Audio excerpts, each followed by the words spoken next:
오늘 어제부터 눈이 많이 와가지고 굉장히 길이 미끄러운데 또 날씨도 많이 추운데 참 맹추위를 뚫고 오신 여러분들 잘 오셨습니다. 또 이 어려운 날씨 가운데도 뚫고 오신 여러분들 하나님께서 특별히 사랑하시는 줄로 믿습니다. 우리 한번 인사하겠는데 앞뒤 좌우분들 보시면서 당신은 믿음의 사람입니다 하고 한번 인사하겠습니다. 당신은 믿음의 사람입니다.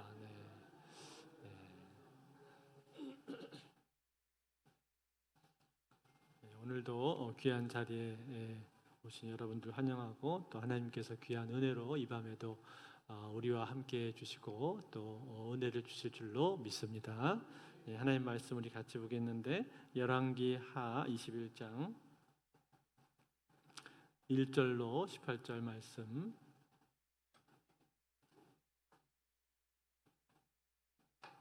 열왕기 하 21장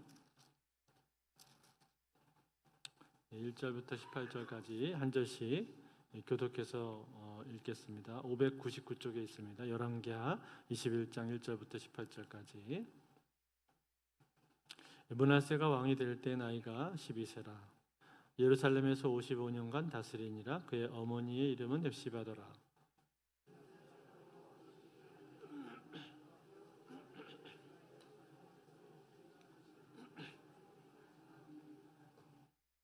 그의 아버지 스기야가 헐어버린 산당들을 다시 세우며 이스라엘의 왕 아합의 행위를 따라 바알을 위하여 제단을 쌓으며 아세라 묵상을 만들며 하늘의 일월 성신을 경배하여 섬기며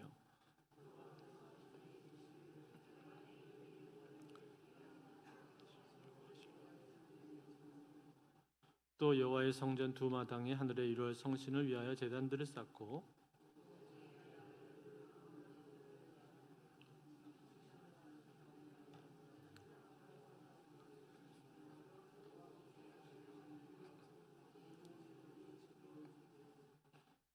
또 자기가 만든 아로색인 아세라 목상을 성전에 세웠더라. 이쪽에 여호와께서 이 성전에 대하여 다윗과 그의 아들 솔로몬에게 이르시기를 내가 이스라엘의 모든 지파 중에서 택한 이 성전과 예루살렘에 내 이름을 영원히 둘지라.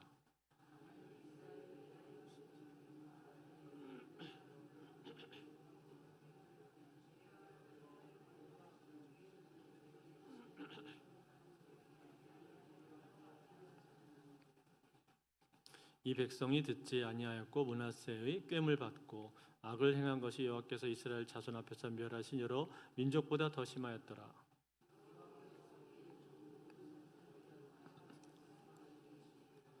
유다 왕 므낫세가 이 가증한 일과 악을 행함이 그 전에 있던 아모리 사람들의 행위보다 더욱 심하였고 또 그들의 우상으로 유다를 범죄하게 하였도다.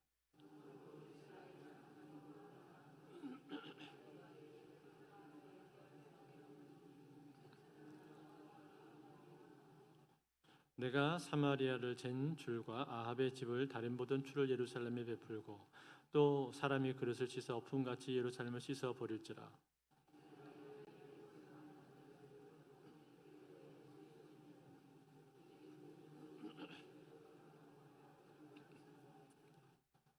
이는 애굽에서 나온 그의 조상 때부터 오늘까지 내가 보기에 악을 행하여 나의 진노를 일으켰음이니라 하셨더라.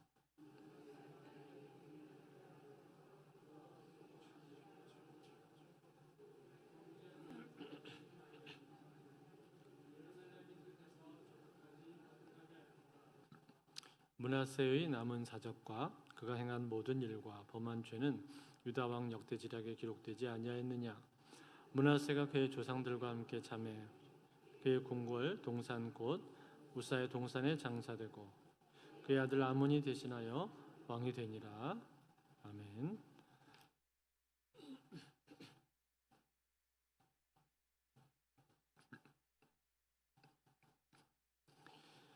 지난 시간에 우리가 히스기야 왕의 교만함에 대해서 생각을 해보았습니다. 그는 본래 정직하고 겸손하고 또 하나님 마음에 합한 왕이었었는데 말년에 이르러서 부와 권세를 많이 얻게 되었을 때 그만 교만해지고 말았죠. 그래서 바벨론의 사신들이 왔을 때 그들에게 왕궁에 있는 모든 보물과 여러 귀중한 것들을 다 보여주는 실수를 범하고 맙니다.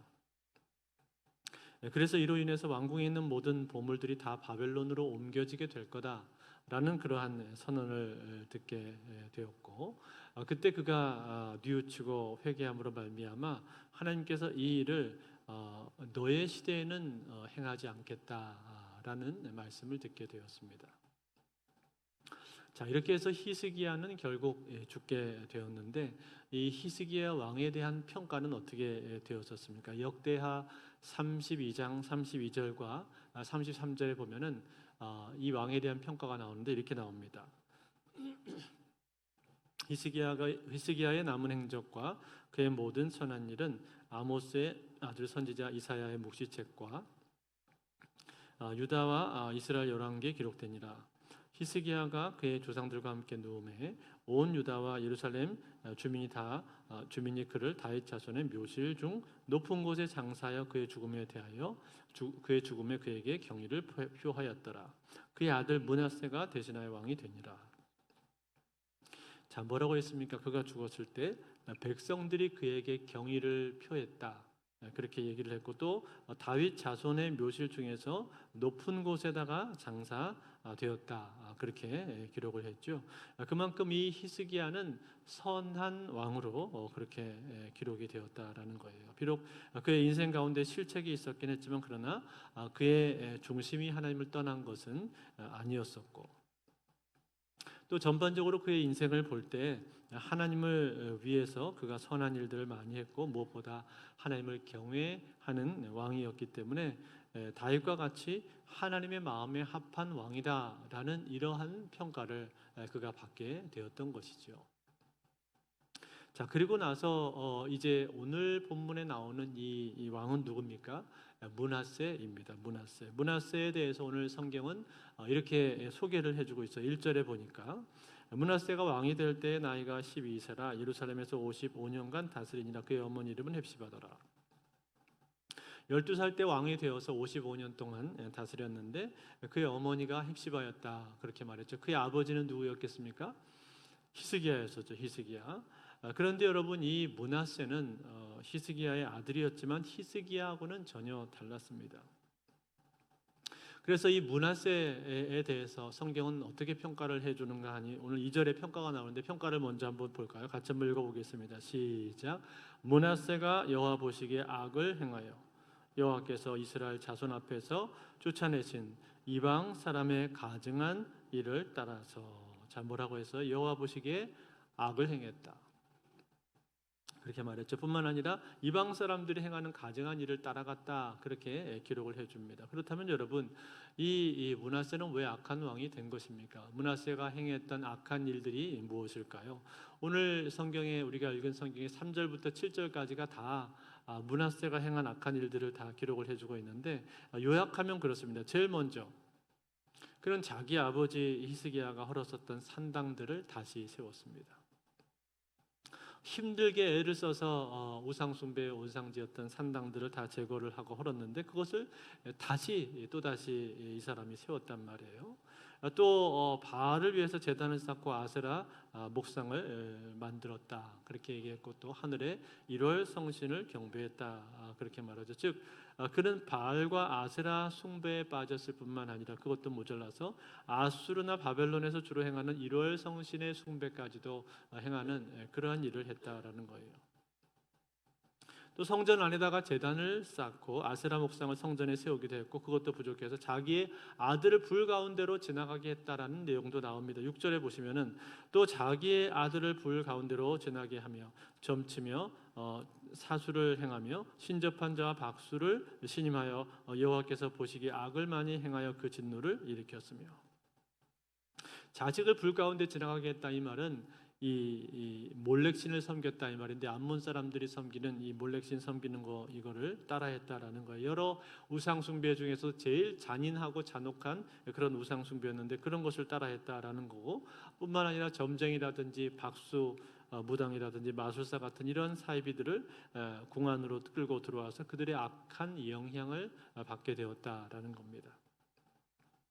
그런데 이런 모습이 자기 혼자 그렇게 행한 것으로 끝난 것이 아니라 백성들에게도 이것을 하도록 시켰다, 그렇게 말하죠. 9절에 나옵니다. 이 백성이 듣지 아니하였고 므낫세의 꾀임을 받고 악을 행한 것이 여호와께서 이스라엘 자손 앞에서 멸하신 여러 민족보다 더 심하였더라.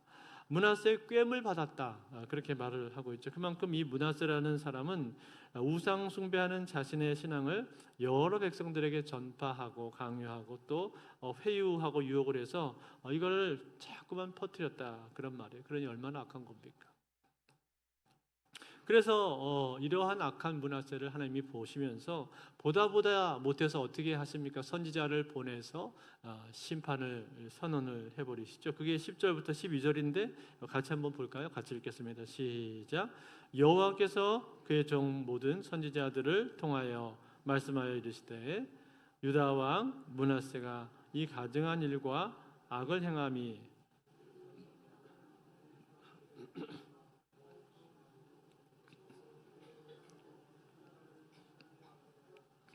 그러므로 이스라엘 하나님 여호와가 말하노니 내가 이제 예루살렘과 유다에 재앙을 내리리니 듣는 자마다 두 귀가 울리리라.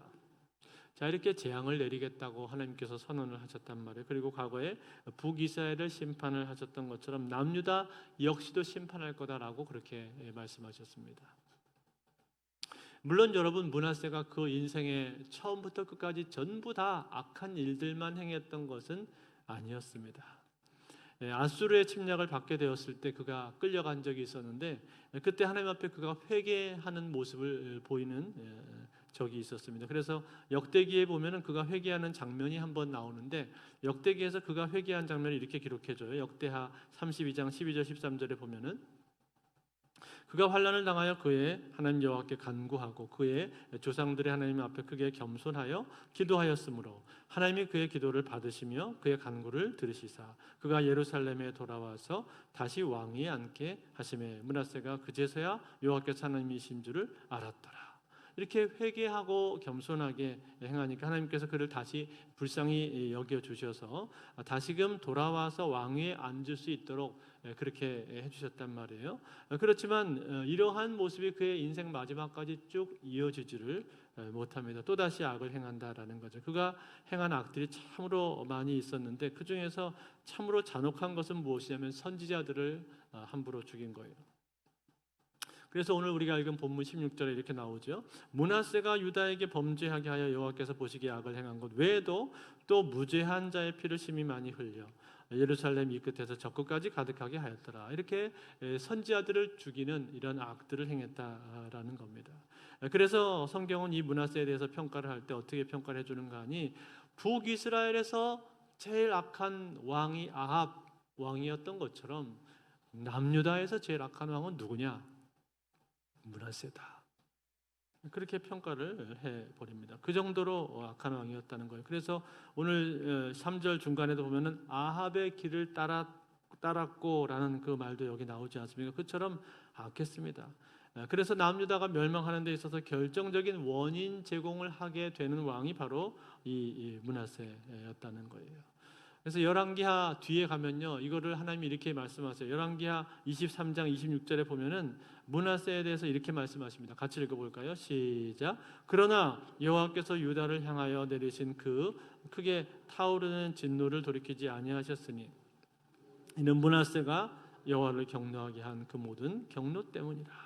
므낫세 때문에, 므낫세의 그 악한 행위 때문에 하나님께서 유다를 용서하지 않으시겠다라고 그런 말씀을 하는 게 나오죠. 뿐만 아니라 예레미야 선지자도요, 이 므낫세에 대해서 이렇게 기록을 한 적이 있어요. 예레미야 15장 4절에 보시면은 유다 왕 히스기야의 아들 므낫세가 예루살렘에 행한 것으로 말미암아 내가 그들을 세계 여러 민족 가운데 흩으리라. 이처럼 여러분, 이 므낫세의 죄악 이라고 하는 것은 남유다가 멸망하는 데 있어서 결정적으로 중요한 원인 제공을 이 므낫세가 했다라는 거예요. 물론 여러분, 므낫세 이 한 사람 때문에 유다가 멸망한 것은 아닙니다. 하나님께서는 유다에 대해서 오랫동안 참고 기다리고 경고하셨는데 궁극적으로 유다가 회개하지 않기 때문에 멸망한 것이 맞습니다만, 그럼에도 불구하고 성경은 이 남유다의 멸망에 있어서 므낫세의 책임이 중하다라는 것을 지적을 하고 넘어가고 있단 말이에요. 그만큼 그가 악한 영향력들을 주변에 굉장히 많이 끼쳤다라는 것입니다. 사랑하는 성도 여러분, 그렇다면 오늘 우리는 이 므낫세를 보면서 무엇을 배워야 하겠습니까? 여러분, 제일 첫 번째는 악이라고 하는 것에 대해서 우리가 생각을 해봐야 합니다. 여러분, 이 악이라고 하는 것이 얼마나 무서운가 하는 거예요. 선을 세우는 것은 참으로 힘들고 어렵습니다. 히스기야가 나라를 개혁하기 위해서 얼마나 애를 많이 썼습니까? 악한 관습 중에서 그 하나에 썼던 산당을 폐하기 위해서 얼마나 애를 많이 썼냔 말이에요. 부단히 노력을 해가지고 산당을 폐한 것이죠. 또 바알과 아세라 우상들을 척결하기 위해서도 그것도 아주 힘들게 노력을 해서 우상을 척결했단 말이죠. 즉 거기에는 많은 반대도 있었을 것이고 또 저항이 있었을 텐데, 그럼에도 불구하고 그 반대와 저항을 뚫고 믿음과 인내와 용기를 가지고 이 어려운 일들을 다 해냈단 말이에요. 그러면서 좋은 신앙의 전통과 신앙적인 분위기를 그가 유다 나라에 세워놓은 거예요. 그런데 그런 것이 어떻게 된 거예요? 하루아침에 그냥 무너져 내린 것이죠. 하루아침에 무너져 내린 거예요. 왜요? 이 므낫세라고 하는 이 사람의 악행으로 말미암아서 이것이 이 신앙적인 분위기가 가라앉아버리고 뒤로 후퇴해버렸단 말이에요. 한참 뒤로 가버렸다는 거예요. 이처럼 여러분, 선을 세우는 것은 참으로 어려운 것이지만 악을 세우는 것은 상대적으로 쉬운 거예요. 간단한 겁니다. 마치 엔트로피 법칙하고 비슷한 거예요. 엔트로피가 뭐예요? 질서에서 무질서로 간다. 이게 엔트로피 법칙인데, 마치 그것처럼 우리의 인생이 질서에서 무질서로 가는 게 더 쉽지 않습니까? 예를 들어서 이 방이 어질러져 있는데 방을 치운단 말이에요. 근데 한 사람은 계속 어지르는 사람이 있고 한 사람은 계속 치우는 사람이 있습니다. 누가 이길 것 같아요? 어지르는 사람이 이기게 돼 있어요. 치우는 사람이 당할 수가 없습니다. 그 어지르는 사람이 어지르는 것을 당해낼 재간이 없다 이 말이에요. 이처럼 여러분, 선을 세우는 것은 참으로 어렵고 그리고 악한 길로 가는 것은 상대적으로 쉬운 거예요. 그래서 아이들도 좋은 말, 고상한 말은 잘 못 배우는데 욕은 금방 배웁니다. 어떻게 그렇게 욕을 빨리 배우는지 한 번만 들으면 그것을 기억하고 따라한단 말이죠. 사람의 본성이 그렇습니다. 악한 쪽으로 기운단 말이에요. 선이 어려워요. 여러분, 이것은 교회도 역시 마찬가지라고 생각을 합니다. 교회에서 좋은 전통 세우는 것 얼마나 힘든지 모릅니다. 좋은 전통 하나 세우려면 그렇게 힘겨워요. 시간이 많이 걸리고 인내와 노력이 많이 필요하단 말이에요. 그런데 그게 허물어지는 것은요, 한순간입니다. 한순간에 금방 허물어져요. 편한 거, 쉬운 거 찾다 보면 금방 허물어집니다. 인간이 악하기 때문에 악한 쪽으로 쉽게 기울어진단 말이죠. 악한 전통이 자리 잡는 것은 얼마나 빨리 잡는지, 그리고 사람들은 그런 것을 얼마나 빨리 배우고 얼마나 영향을 금세 받는지 모릅니다. 저 사람도 저렇게 하네, 나도 저렇게 해야 되겠다. 그러면서 금방 꼼수를 배우고 거기에 따라간단 말이죠. 그게 인간입니다. 그러므로 사랑하는 성들, 오늘 우리는 이 므낫세를 보면서 무엇보다 이 악에 대한 경각심을 가지실 수 있기를 바랍니다.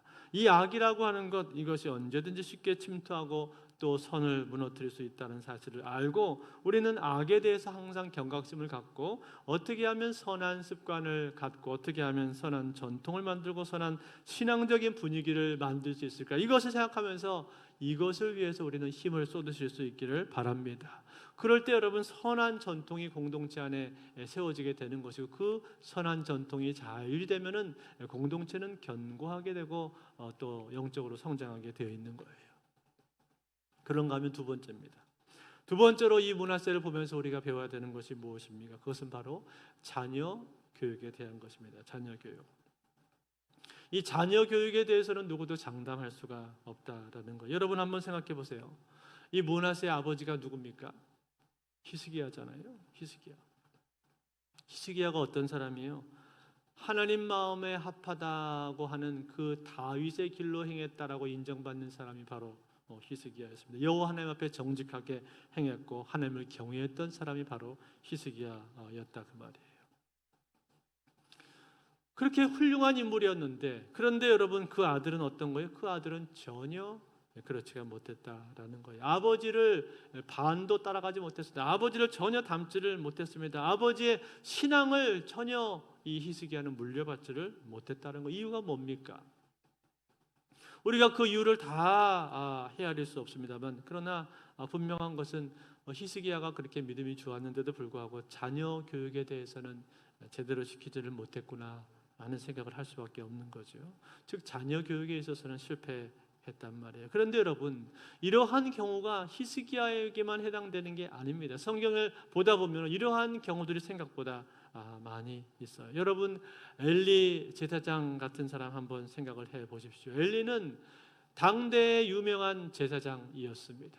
그리고 그는 하나님을 믿는 믿음을 가지고 있는 사람이었어요. 그런데 그의 자녀들은 어땠습니까? 하나님 경외하지 않았습니다. 그뿐만이 아니라 그 자녀들은 하나님 앞에 드리는 제사도 업신여겼고, 그리고 하나님 앞에 제물이 바쳐지기도 전에 그 제물을 중간에서 가로채는 그거는 악을 행했어요. 심지어는 성막에서 수종드는 여인과 동침하는 듯 그런 악을 서슴지 않고 행했단 말이에요. 그처럼 패역한 아들들이었어요. 엘리의 아들들의 모습이었습니다. 뿐만 아니라 여러분, 사무엘과 같은 당대의 훌륭한 선지자였음에도 불구하고 그 선지자가 자기 자녀들에 대해서는 어땠습니까? 자기 자녀들에 대해서는 사무엘도 좋은 평판을 얻지를 못했다 이 말이에요. 그래서 사무엘상 8장 3절에서 5절에 보면은 이렇게 말해줍니다. 같이 한번 읽어볼까요? 시작. 그의 아들들이 자기 아버지의 행위를 따르지 아니하고 이익을 따라 뇌물을 받고 판결을 굽게 하니라. 이스라엘 모든 장로가 모여 라마에 있는 사무엘에게 나아가서 그에게 이르되, 보소서, 당신은 늙고 당신의 아들들은 모든 나라와 같이 우리에게 왕을 세워 우리를 다스리게 하소서 한지라. 이렇게 사무엘의 자녀들은, 아들들은 옳게 행하지를 못했던 거예요. 사무엘도 자녀 교육에 있어서는 제대로 자녀들을 교육하지를 못했다라는 것입니다. 사랑하는 성도 여러분, 이것이 뭘 보여주는 거예요? 자녀 교육이라고 하는 것이 그만큼 어렵다는 거예요. 어려운 겁니다. 내가 아무리 신앙이 좋다고 할지라도 내 자녀를 신앙의 길로 인도하는 것은, 그것은 또 다른 문제예요. 그것은 결코 쉬운 일이 아니라는 거예요. 거기에는 더 많은 인내와 더 많은 노력과 더 많은 관심이 필요한 거예요. 누구도 자녀에 대해서는 장담할 수가 없다라는 거예요. 그렇기 때문에 여러분, 우리는 어떻게 해야 되겠습니까? 우리는 늘 자녀를 키우면서 두려운 마음을 가져야 됩니다. 두렵고 떨리는 마음으로 우리 자녀를 키워야 하는 것이고, 겸손한 마음으로 우리 자녀들을 키워야 하는 거예요. 그리고 어떻게든 우리 자녀들이 신앙생활을 잘 할 수 있도록 거기에 최우선을 두고 그리고 인도해야 됩니다. 물론 공부도 열심히 해야 되고 미래도 잘 준비해야 됩니다. 그런데 늘 우리 갈등의 순간 가운데 부모가 신앙적인 우선순위를 빼앗겨버리고 그리고 타협을 하면요, 그러면 그 다음은 어떻게 될까요? 그 다음에는 그 자녀의 신앙이 어떻게 될지 우리는 아무도 알 수가 없는 겁니다. 장담할 수가 없다, 그런 말이에요. 때문에 여러분, 우리는 하나님 앞에 늘 두렵고 떨리는 마음을 가져야 되고 겸손해야 되고, 기회가 있을 때마다, 때가 주어질 때마다 우리 자녀들을 신앙의 길로 인도할 수 있어야 됩니다. 그리고 그 신앙의 길로 갈 수 있는 길을 터주기 위해서 우리는 끝없이 노력을 해야 된다는 거예요. 지금 잠깐 세상으로 가더라도 언젠가는 돌아오겠지, 여러분, 그것은 사실 알 수 없는 일입니다. 누구도 장담할 수 없는 거예요. 우리는 거기에 대해서 장담할 수 있는 사람들이 아닙니다. 그러므로 사랑하는 성도, 우리는 어떻게 됩니까? 늘 먼저 하나님 앞에 깨어 기도하고 겸손한 마음으로, 두렵고 떨림으로 우리 자녀들을 대하고 자녀들을 양육해야 될 줄로 믿습니다. 신앙적인 그 기회가 있을 때마다 그것을 놓치지 말고 계속해서 우리 자녀들이 신앙적으로 잘 자랄 수 있도록 우리는 뒷받침을 해줘야 됩니다. 여러분, 우리 자녀들은요, 나의 소유가 아니지 않습니까? 우리 자녀는 내 소유가 아닙니다. 하나님의 것이에요. 하나님의 것이기 때문에 하나님께서 하나님의 방식으로 우리 자녀들이 자랄 수 있도록 우리는 그 일을 도와줘야 되는 거예요. 그래서 하나님, 내 자녀 나의 것이 아닙니다. 하나님 당신의 것이니 당신의 뜻대로 이루어 주옵소서. 당신의 계획대로 우리 자녀들을 인도하여 주옵소서. 이렇게 기도하면서 늘 맡기는 마음으로 최선을 다해서 신앙적으로 양육할 때, 그럴 때 우리 자녀들의 삶 가운데 하나님의 은혜가 임하고, 그리고 그들의 삶을 통해서 평생 주님의 곁을 떠나지 않는 그러한 삶으로 하나님 앞에 쓰임 받게 될 줄로 믿습니다. 이것을 기억하면서 오늘 문화세를 보면서 반면 교사로 삼고 우리가 하나님 앞에 깨어 있는 그러한 하나님의 사람들 다 되실 수 있기를 주의 이름으로 축원드립니다.